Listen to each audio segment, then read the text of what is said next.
Well, hello, Vineyard. How are y'all?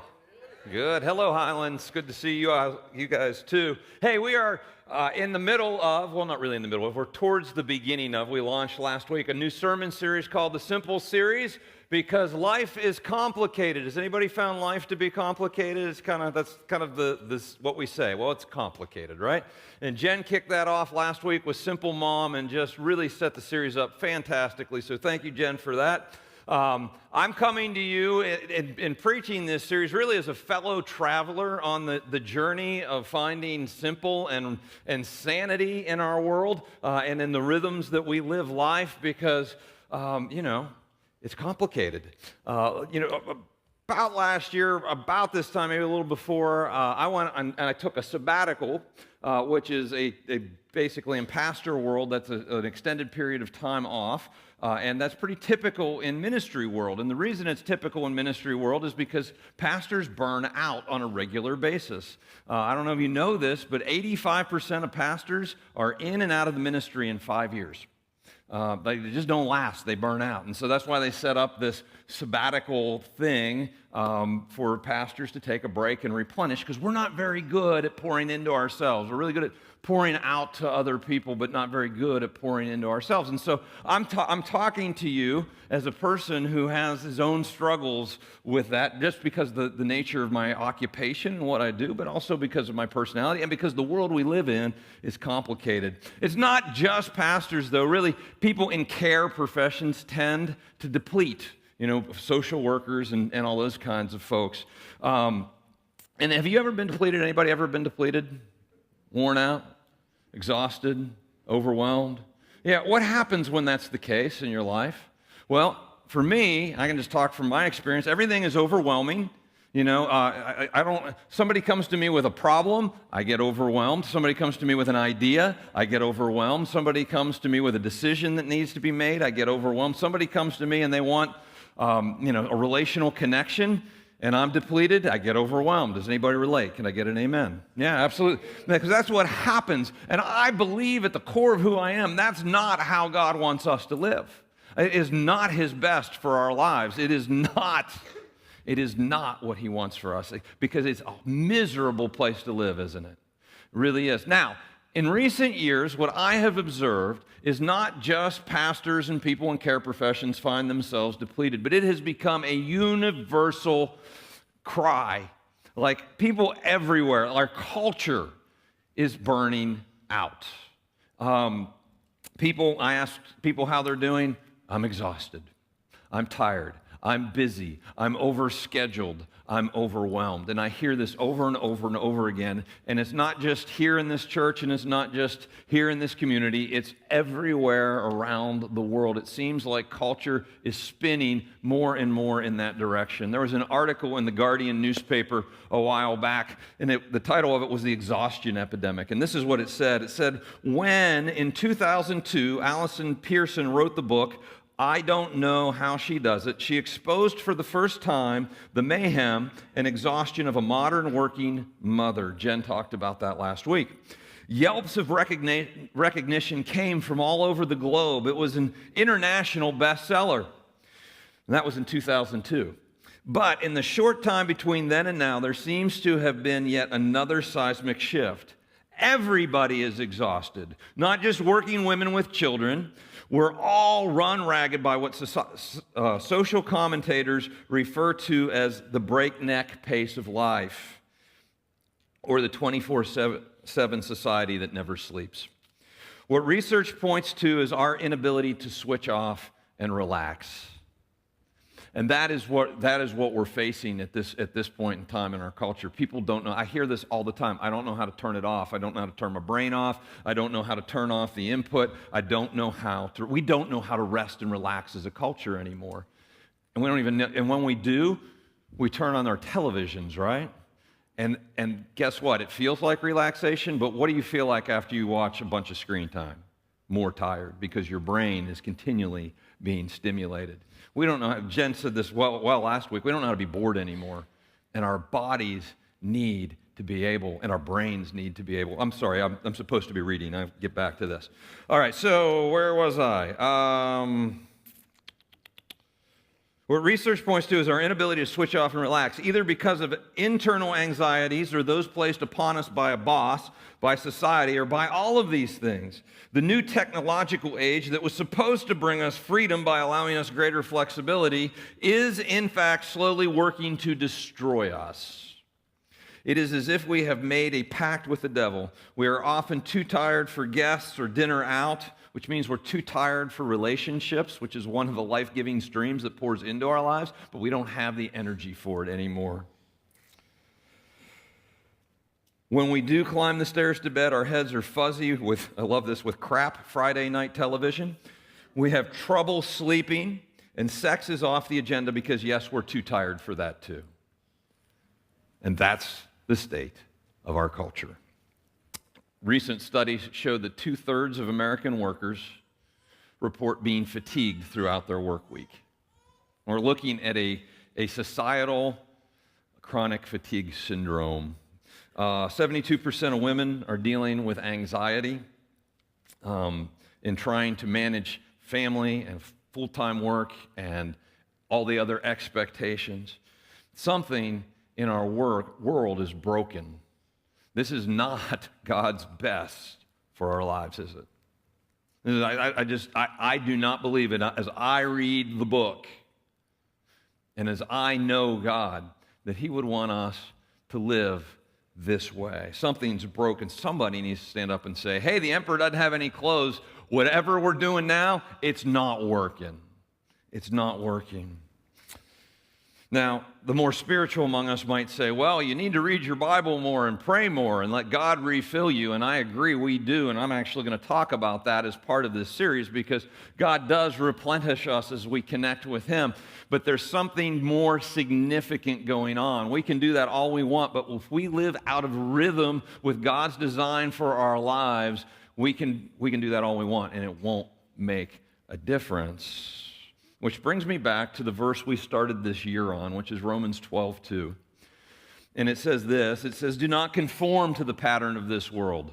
What is the pattern of this world? It's everything we just talked about. Do not conform to that pattern, but be transformed by the renewing of your mind. In other words, you got to begin to think differently than the world around us, and then live differently than the world around us. The pattern of this world is leading us to crazy. It's frenetic.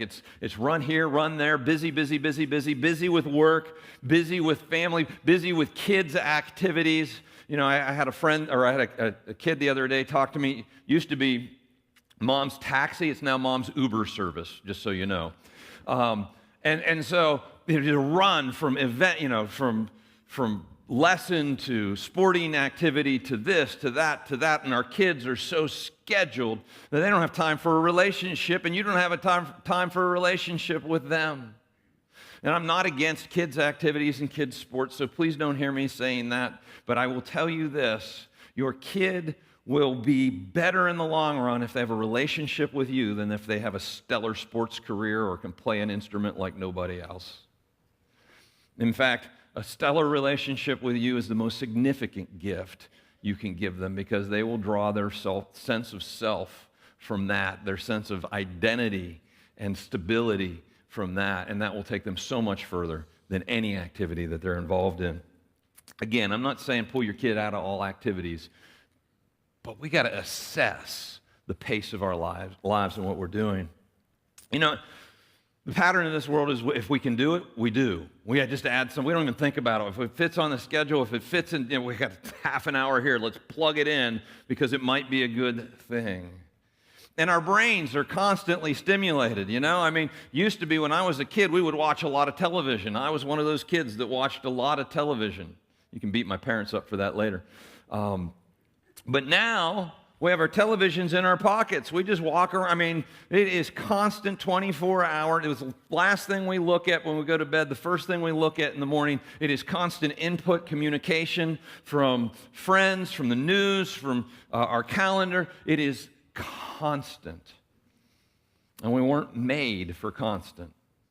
And we wonder why we're tired. The pattern of our world is exhausted, societal chronic fatigue syndrome, stressed, depressed, and sick One of the things we're finding is at younger and younger ages, is this an uplifting service? I hope that you're enjoying this. At younger and younger ages, people are showing up with, chronic degenerative diseases. People in their 20s, in their teens getting arthritis. That never happened before. But we live under this low-grade stress. We might not even know that we're stressed. And stress will destroy your immune system and wear down your body, and it will come out. That's the pattern of this world. But we like it, right? Maybe. I think we're getting to a point where we're tired of it. Jesus says, don't conform to it. Don't live like everybody else. Jesus says, be countercultural. Don't just go along with what everybody else is doing without thinking about what you're doing. And that's what we've done in the church. We've just kind of gone with society, right? And we haven't thought about it, but now we're starting to see the consequences of it, and it's time to stand up and say, here's the consequences, and maybe, just maybe, God has something to say about how we're supposed to live. And it may be different than the rest of the world is living, and that might be good. It might be light to the world if we live different than everybody else. Maybe bring some hope to folks who are drowning and they're busy and in their crazy. I think Jesus would say to us, we don't have to live crazy. We can live sane. We can live full. We can live replenished lives. So, let me ask you a question. How's your soul? How's your soul? Like really? Like in here? Can anybody relate to the overwhelmed, depleted, way too busy, overscheduled, kind of like, I don't even know why? Yeah, a lot of us can. A lot of us can. I'd say probably most of us can. God, the hard thing about that too is a relationship with God suffers in the midst of all of that as well. And in that busyness, it's hard to hear his voice. I love what Jesus says in Matthew 11, 28 through 30. I'm going to read from the Message translation of the Bible. I love the way it's worded and the way this kind of flows. And so here's what I want you to do. I want you to close your eyes, find kind of a happy place. All right? I want to read this to you, and I want you to just feel this. This is Jesus speaking. He says, "Are you tired, worn out, burned out on religion? Come to me. Get away with me, and you'll recover your life. I'll show you how to take a real rest. Walk with me and work with me. Watch how I do it. Learn," and I love this line, "learn the unforced rhythms of grace.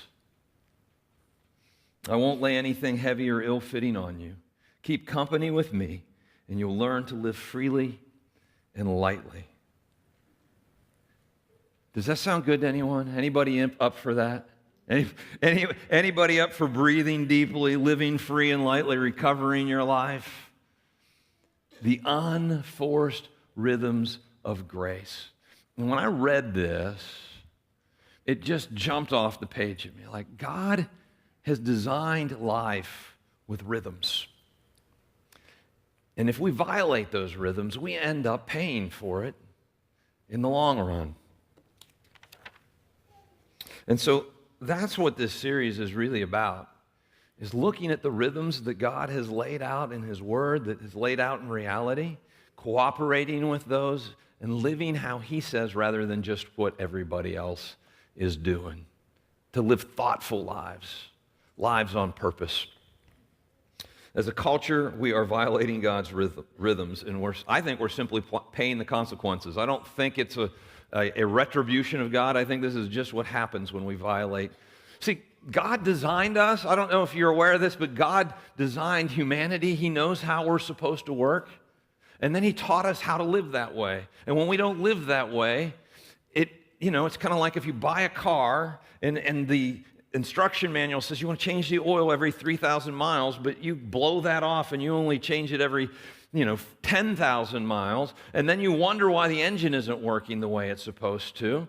Well, duh. It's not supposed to be changed every 10,000 miles. It's a natural consequence of violating the instructions on how this thing is supposed to work. If you change every 3,000 miles, you get lots of mileage out of it. Now you got a problem on your hands, don't you? And we're doing the same thing to our lives and our bodies. So we're calling this series the Simple Series because I think we need to simplify our lives. When we get tired and exhausted, what do we long for? A simpler time. When life was a little more simple and there was less going on, and we long for those times, and there's a reason for it. We weren't created to say, well, it's complicated. We weren't designed to live complicated lives. Now, life always has its complications, so please don't hear me saying that, there aren't going to be difficult things to deal with. There will be. But there's a difference between a season and a lifestyle. We'll all go through seasons. But if we are in a lifestyle living in a complicated way, then it will eventually wear us down. So over the next couple of weeks, we're going to be looking at things that drain us, things that fill us, and how we can live differently. You guys up for the journey? You up for the ride? I think this is going to be really good. But this week, I want to look at one specific rhythm of life that, as I prayed about this, as I went on sabbatical, and I was drained, and I was exhausted, and my prayer to God was, show me. I don't want to end up here again. Show me what? And I read that passage, the unforced rhythms of life, and I was like, and I felt like God said, in the way that we do church, in the way that we do life, I want to show you these unforced rhythms. But there was one rhythm that just jumped off the page, like it was immediately, this is a rhythm that you have to honor or it will blow you up. And that's what I want to talk about today. And the rhythm that I'm referring to is the rhythm of the Sabbath. The rhythm of the Sabbath. We see God create the world at the very beginning. He sewed this in from the foundations of the earth into how everything works. He creates the world in 6 days, and what does he do on the seventh day? He rests. Not because God had to rest or God was tired, because God is God and he doesn't get tired, but he rests and he reflects on what he created and he enjoys what he created, and he rests and sets an example for us that we are to do the same. And we see this all the way through. And then in the book of Exodus in chapter 20, God meets with Moses and gives him the 10 Commandments. And do you know what one of the 10 Commandments, the fourth of the 10 Commandments is? Do you know? Remember the Sabbath. Remember the Sabbath. Exodus 20, verse 8 says, remember the Sabbath day by keeping it holy. 6 days you shall labor and do all your work. But the seventh day is a Sabbath to the Lord your God. On it you shall not do any work, neither you, nor your son, or your daughter, nor your male or female servant, nor your animals, nor any foreigner residing in your towns. For in 6 days the Lord made the heavens and the earth, the sea, and all that is in them. But he rested on the seventh day. Therefore the Lord blessed the Sabbath day and made it holy. And holy just means set apart. It's different than the other days. And God created us. And actually this is a rhythm that is in the land and in everything. But it's a 7-day cycle. We need 6 days of work and life, and every seventh day. Our bodies, our minds need to shift gears and recharge, refocus. It's wired into who we are. It's a fundamental rhythm of life. Now, when Jesus shows up on the scene, Jesus honored the Sabbath as well. But something happened between the time this commandment was given and Jesus came on the scene. A bunch of religious people got a hold of it and came up with a bunch of laws and rules and different things that were all man-made traditions and requirements and all of this. And Jesus didn't play by that game. He was like, that's not honor the Sabbath. And Jesus did honor the Sabbath, but Jesus did not play. They had made it a burden. It had become a religious exercise. And the idea was that If you could sacrifice enough to keep the Sabbath, then that somehow was going to be worship to God. And Jesus corrects this in a couple of ways. When Jesus shows up on the scene, Jesus actually, he walks. Like, they had laws where you could only take so many steps on the Sabbath. You couldn't do anything on the Sabbath, really, except go to church and eat. And Jesus was like, no. And in Mark 2:27, he says, the Sabbath was made for man, not man for the Sabbath. Jesus is like, this isn't about like sacrifice to somehow worship God. God gave you the Sabbath as a gift, as a blessing, because you need this. And if you don't do this, it's going to violate the very fundamental rhythm that your body runs on, and you're going to wear yourself out. This is a gift to you, not a way for you to somehow work harder, and that's what they had been doing. But this is something that we need. And so Jesus, the Sabbath was created so that we could rest, so that we could focus on God. And Jesus added, and so we could do some good. Jesus did a little bit of good. And it was okay. And so that's what the Sabbath really is all about. And guys, you need this, and I need this. It's wired into who we are, but as a society, what have we done with the Sabbath? We've completely blown it off. And we continue to completely blow it off. As a culture, we violate this, and we do not rest. It used to be in the old days that, Sunday was a day of rest. And then we, started shopping a little bit on Sundays or whatever because, the retail industry kind of drove that. And then we just added things. And then now it's as busy as any other day of the week. And it doesn't have to be Sunday. I just need to say that as well. Depending on your schedule, it doesn't have to be Sunday, but there needs to be a day of rest, focus on God, and doing some good on a 7-day cycle. And it's something you can get away without doing it for a while, but eventually it'll catch up to you. One of my favorite examples of this in action and this principle working is the story of Chick-fil-A. Anybody familiar with Chick-fil-A restaurants? It started as a little restaurant down in Atlanta, Georgia, and Truett Cathy, who is the founder, basically said, we're not going to be open on Sundays. He was a devout Christian, and he said, we're going to be closed on Sundays. We just are. But as the restaurant grew, and it grew into the fast food kind of market, and then they had lots and lots of restaurants, there's a lot of pressure to be opened on Sundays. And they said, no, we're not going to do it. We are going to honor the Sabbath.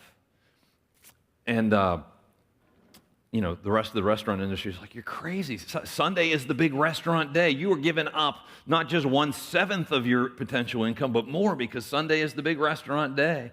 And Truett said, we can do more in 6 days than we can do in 7. We can do more in 6, honoring God and with His blessing on the 6 that we have, than we can in 7, not honoring God. Now, if you know anything of the story of Chick-fil-A, they do more in 6 days. They do more business in 6 days than the other restaurants do in 7. Their employees are happier. Their leadership level is higher, and they are the envy of their industry. Because they've chosen, in part, because they've chosen to honor God and the rhythms that He has established. I would say the same thing is true for you. You can do more in 6 than you can in 7. Does this require us to restructure our lives? Does this require a little bit of work on the front end to make that happen? Yeah, it does. Does it require us to live differently than the world around us? Yes, it does. And I'm not talking about legalism here. I'm talking about the spirit of taking a day for God, for yourself, to do a little bit of good. I want to suggest that you might need to get a little radical, and that this is a no-brainer. It's a no-brainer. But you may need to reevaluate what you're doing. You willing to do that? I know it's church. We just like to listen and then just go away and go, that was a really nice message. Good message, Pastor. But this one you actually have to apply. Guys, this isn't the whole picture, but this is a big part of it. Because what I realized is if we are not willing to be obedient to God in the areas that we know He said, I mean, it wasn't the fourth suggestion. It's the fourth commandment. And we wouldn't think about throwing out the other 9, but we've completely walked away from this one. And it's for us. It's for our own benefit. We got to be able to shut our brains down. In fact, one of the things I would suggest to you, this isn't in the Bible anywhere, this is just according to Chris, but on whatever day that is for you, turn the phone off. Let your brain disengage from all. Take a weekly rest from all the media and input and just let yourself rest. Anyway, just a thought. Well, as I was praying about what does this mean for church? What does this mean for me? Because it applies to my life as well. And what does it mean for all of that? I felt like God was saying the church has to lead the way in this.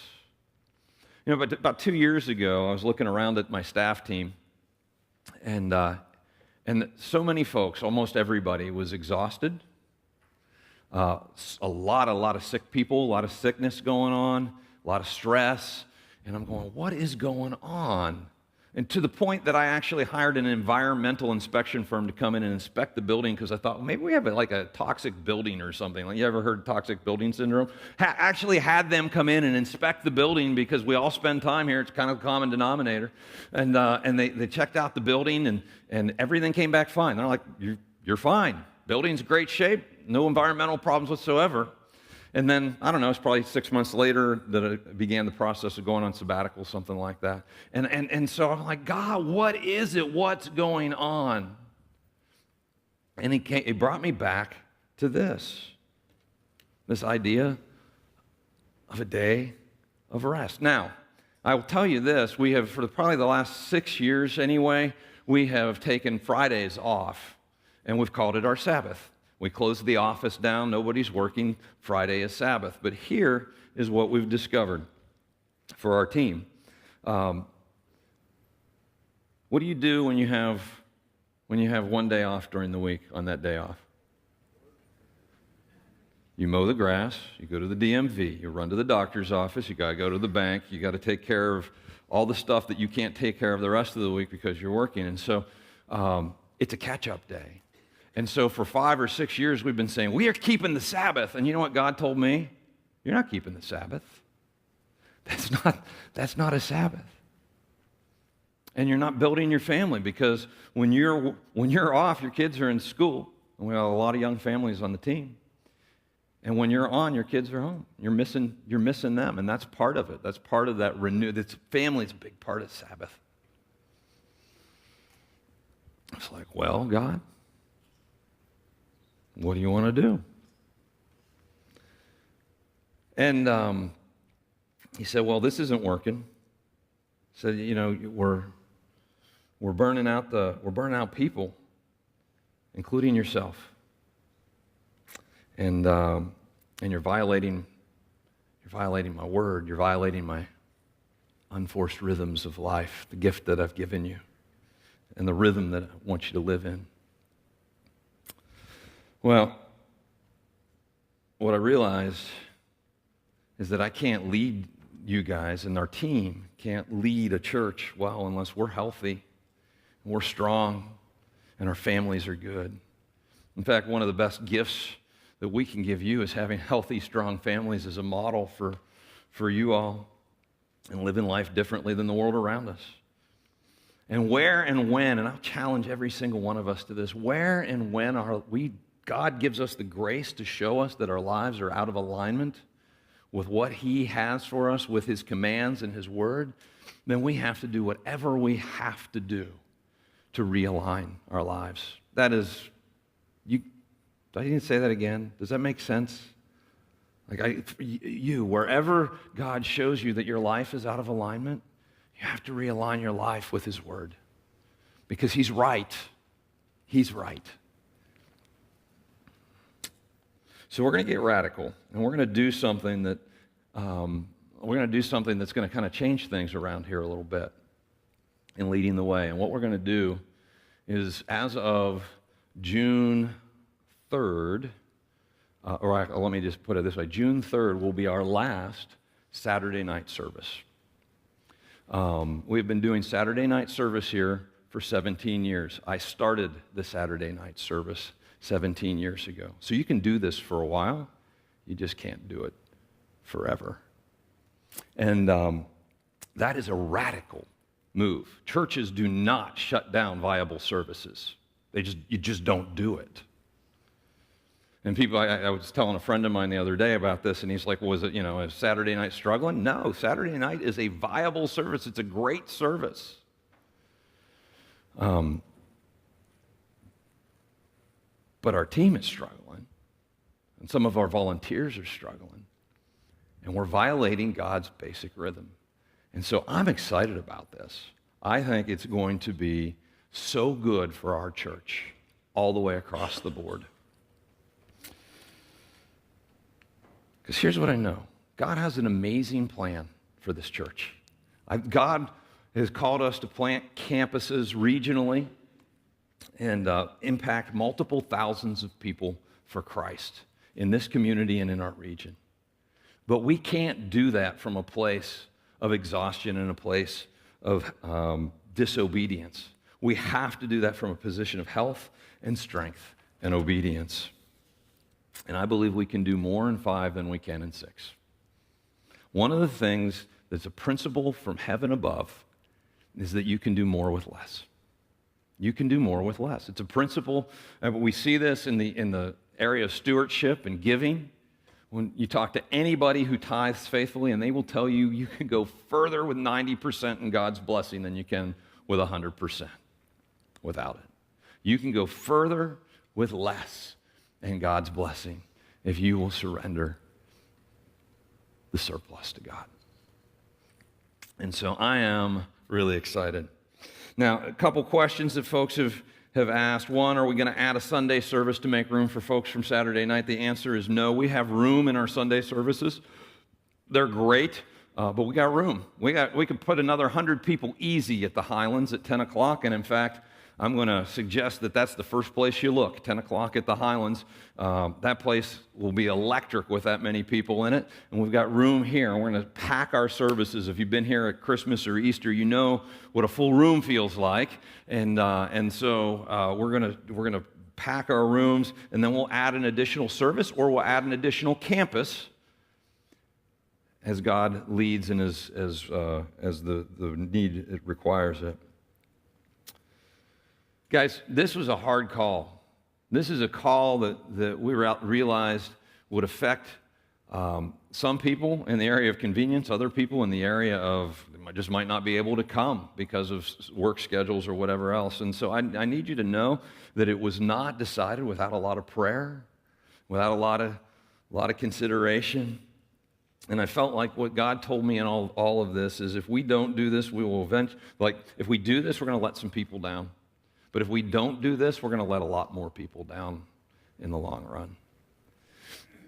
I love radical obedience, by the way, guys, because God just does amazingly neat things when we're willing to do whatever it takes to obey Him.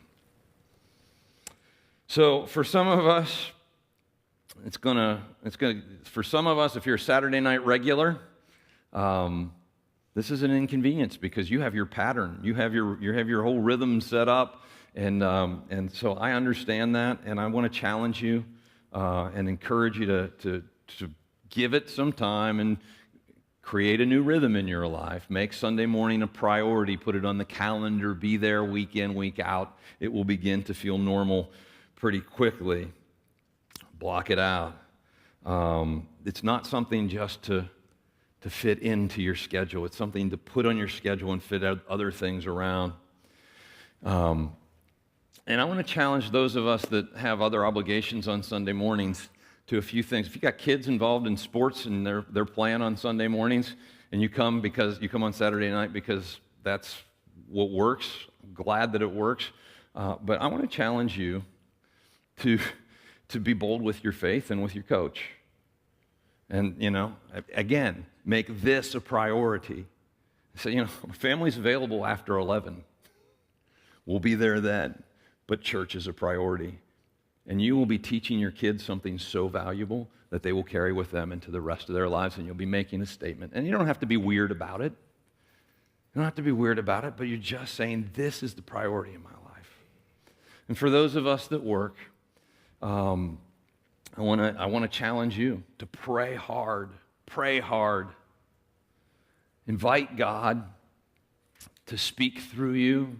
Go to your employer and say, I need 2 hours on Sunday morning. I'll be a better employee because of it. I will be. And can we move my schedule around a little bit? And if they say no, they say no. But don't give up until you pray about it and talk to them and try and make that work. And then if that doesn't work, we'll figure something out because you matter and we love you. Hard call. But living different than the world around us is a hard call, isn't it? Simple isn't necessarily easy, but simple is life-giving. Simple is awesome.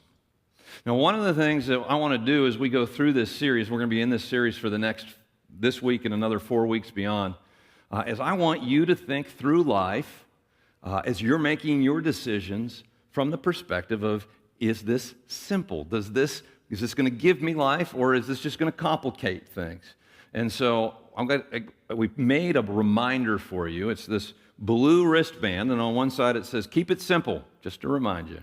And on the back side it says the Vineyard. And on your way out, these will be out in the lobby. You can pick one up. Please pick just one up. And your kids will be getting them in children's church, so you don't need to get one for your kids. And wear it for the next 5 weeks. And begin developing this habit of not just saying yes, but thinking through, is this simple? Is this God? Is this going to bring blessing, or is this going to bring chaos to my life? I want to leave you with this, and I ask that you close your eyes again. Because for me, this is a vision of what God has for you. Are you tired? Are you worn out? Burned out on religion? Come to me, get away with me, and you'll recover your life. I'll show you how to take a real rest. Walk with me and work with me. Watch how I do it. Learn the unforced rhythms of grace. I won't lay anything heavy or ill-fitting on you. Keep company with me, and you'll learn to live freely and lightly. Lord, that's what we want. We want to live in the unforced rhythms of grace. We want to live freely and lightly. God, would you lift the fatigue out of our hearts and our minds? Would you fill our bodies with your presence and your love? And God, would you give us the ability to live not conformed to this world, but different in a good way. In Jesus' name, amen.